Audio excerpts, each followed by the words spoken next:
राजा था जिसके यहाँ बेटा पैदा नहीं हो रहा था। उसे किसी तांत्रिक ने सलाह दी कि आप ही के राज्य में किसी छोटे बच्चे की बलि चढ़ा दीजिए, अगले 1 साल में आपके यहाँ बेटा पैदा हो जाएगा। राजा ने ऐसा ही किया। अगले ही दिन ऐलान करवा दिया कि जिस घर से बच्चा दिया जाएगा उस घर को ढेर सारा धन दिया जाएगा। राजा का ये ऐलान एक गरीब परिवार ने सुना तो अपने घर के सबसे छोटे बच्चे को भेज दिया कि ये बच्चा हमारे किसी काम का नहीं, इसे रख लो। अब बलि चढ़ाने की पूरी तैयारी हो गई। राजा ने बच्चे से पूछा, कोई तुम्हारी आखिरी इच्छा? तो बच्चा बोला, मुझे बस थोड़ी सी गिल्ली मिट्टी ला कर दे दो। मिट्टी लाई गई तो उस बच्चे ने उस मिट्टी से छोटे छोटे 4 मकान बनाए और उसके बाद एक एक करके 3 मकानों को लात मारकर गिरा दिया।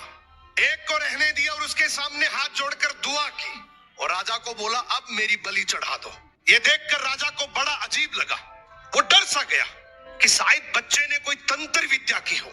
उसने बच्चे से पूछा, तूने ये क्या किया था? तो बच्चा बोला, पहला मकान गिराया जो मेरे माँ बाप का था, जिन्होंने सिर्फ पैसों के लिए मुझे बेच दिया। दूसरा मकान रिश्तेदारों का था, उन्होंने भी मेरे माँ बाप को ऐसा करने से रोका नहीं, तो उनका भी मकान गिरा दिया। तीसरा राजा जी आपका तो काम है लोगों की रक्षा करना, लेकिन आप भी अपने लालच के लिए रक्षक से भक्षक बन गए।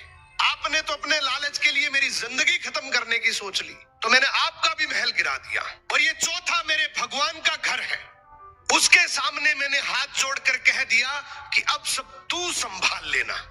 राजा ने बच्चे की बात सुनी तो आंखों में आंसू आ गए और गहराई से सोचा कि किसी हंसती खेलती जिंदगी को खत्म करके मुझे बेटा मिल भी गया तो मेरे किस काम का, क्योंकि मेरे राज में न्याय की भूल हो सकती है लेकिन उस ऊपर वाले की डायरी में गलती की कोई गुंजाइश नहीं है।